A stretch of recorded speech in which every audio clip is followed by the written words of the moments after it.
मंडळी, हिवाळ्यामध्ये जर तुम्हाला निरोगी राहायचं असेल तर अशा पद्धतीची ही निरोगी राहण्यासाठी आमटी एकदा नक्की बनवून बघा.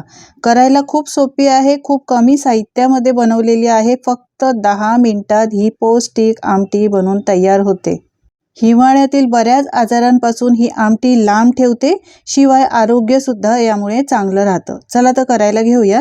यासाठी मिक्सरचं भांडं घेतलं आहे. यामध्ये 1 वाटी किसलेलं खोबरं, 1 कांदा चिरून घातला आहे, मूठभर कोथिंबीर घालायची, लसणाच्या पाकळ्या 10-12, 1 इंच आल्याचा तुकडा, 3-4 हिरव्या मिरच्या घालायच्या, पाणी घालून पेस्ट करून घ्यायची. जाडसर वाटून घ्यायचं, एकदम पातळ पेस्ट करायची नाही. हे बघा, जसं आपण ठेचा बनवतो ना त्या पद्धतीने बनवून घेतलेला आहे. आता इथे मी गॅसवर पॅन गरम करायला ठेवला. 1 चमचा तेल घालायचं. आता ही आमटी आहे ना ती आपण बाजरीच्या पिठाची आमटी बनवतोय. 1 लहान वाटी बाजरीचं पीठ घेतलेलं आहे, यामध्ये घालायचं आणि मस्त हे तेलामध्ये छान खमंग खरपूस भाजायचं. जेव्हा हे भाजायला येतं ना तेव्हा याला छान असा खमंग सुगंध यायला लागतो. तुम्हाला माहितीच आहे, हिवाळ्यामध्ये बाजरीची भाकरी खाल्ली जाते आणि हिवाळ्यामध्ये बाजरीचे पदार्थ खाण्याचे सुद्धा भरपूर फायदे आहेत. हिवाळ्यात असलेल्या थंड वातावरणामुळे बाजरीचे पदार्थ, बाजरीची भाकरी किंवा अशी आमटी केली तर ते शरीराला उबदार ठेवण्याचं काम करतं. यामध्ये भरपूर प्रमाणात फायबर, प्रथिने, खनिज म्हणजेच लोह, मॅग्नेशियम असल्यामुळे साखरेची पातळी नियंत्रित ठेवते, आपल्या शरीराला ऊर्जा मिळते आणि त्वचा आणि केसांचे आरोग्य सुद्धा यामुळे चांगले राहते. मुख्य म्हणजे हे ग्लुटन फ्री असल्यामुळे गहू किंवा तांदळापेक्षा शरीरासाठी खूपच आरोग्यदायी पर्याय आहे. शरीराची रोगप्रतिकारक शक्ती वाढवते, शिवाय हृदयासाठी आणि किडनीसाठी सुद्धा आपल्याला हे फायदेशीर आहे. छान बाजरीचं पीठ मी खमंग भाजून घेतलंय. तुम्ही पाहू शकता याचा रंग पण बदललेला आहे. मस्त असा छान सुगंध यायला लागला, याचा अर्थ हे पीठ चांगलं भाजलेलं आहे. आता गॅसची फ्लेम बंद करायची आहे. आता हे भाजून घेतलेलं पीठ आहे ना ते एका भांड्यामध्ये सगळं काढून घ्यायचं. तुम्ही पाहू शकता याचा रंग किती बदललेला आहे. या पद्धतीने असं भाजून घ्यायचं. यानंतर यामध्ये पाणी घालायचं आहे. तर 1 ग्लास भरून आपण यामध्ये पाणी घालायचं आहे. जास्त पाणी घालायचं नाही, नंतर आपल्याला गरज लागेल तसं पाणी घालू शकता. आणि हे मिक्स करून घ्यायचं आहे. याच्या गुठळ्या असतील तर त्या सगळ्या मोडून घ्यायच्या. पीठ छान मिक्स होतं. डायरेक्ट तुम्ही पीठ जर आमटीमध्ये घालाल आणि नंतर पाणी घालाल तर त्याच्या गुठळ्या बनवू शकतात. यासाठी आधीच हे पीठ आहे ना ते पाण्यामध्ये असं भिजवून घ्यायचं. गुठळ्या चांगल्या मी मोडून घेतलेल्या आहेत. हे बघा, आता चला आमटी करायला घेऊया. यासाठी कढई गॅसवर गरम करायला ठेवली आहे. 2 चमचे तेल घालायचं. यानंतर यामध्ये 1 चमचा जिरं घालायचं. आपण मस्त गावरान पद्धतीने ही बाजरीच्या पिठाची आमटी बनवतोय. हिंग पावडर घालायची आहे थोडी आणि आपण जो वाटून घेतलेला मसाला होता ना तो मसाला यामध्ये घालायचा आणि परतून घ्यायचा. आता मी वाटताना खोबरं, कांदा कच्चाच घातलेला होता, यामुळे मसाला चांगला मी इथे परतून घेते.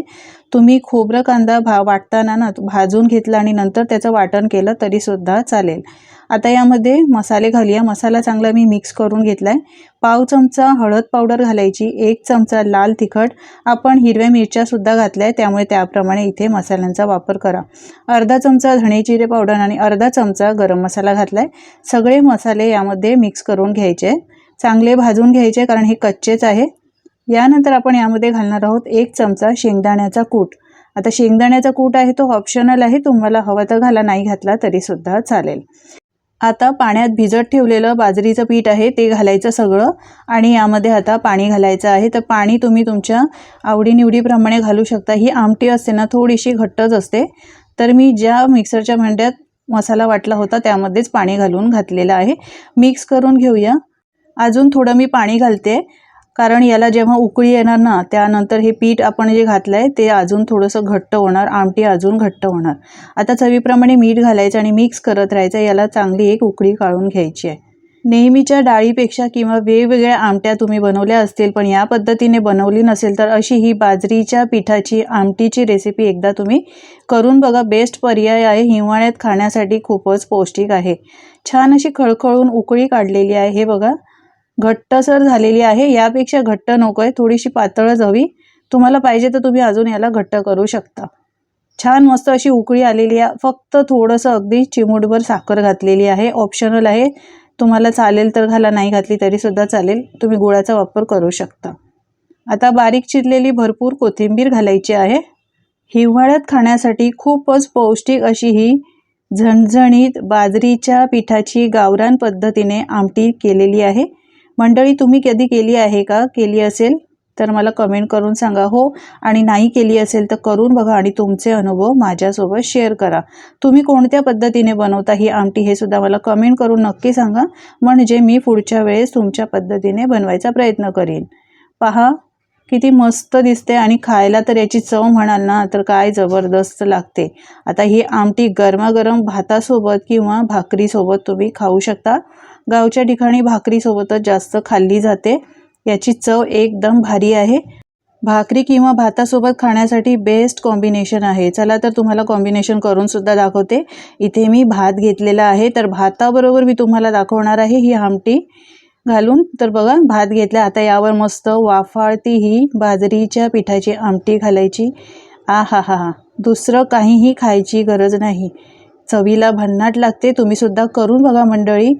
आणि आजची रेसिपी आवडली तर लाईक करा, शेअर करा, चॅनलवर नवीन असाल तर चॅनलला सबस्क्राईब करा। धन्यवाद।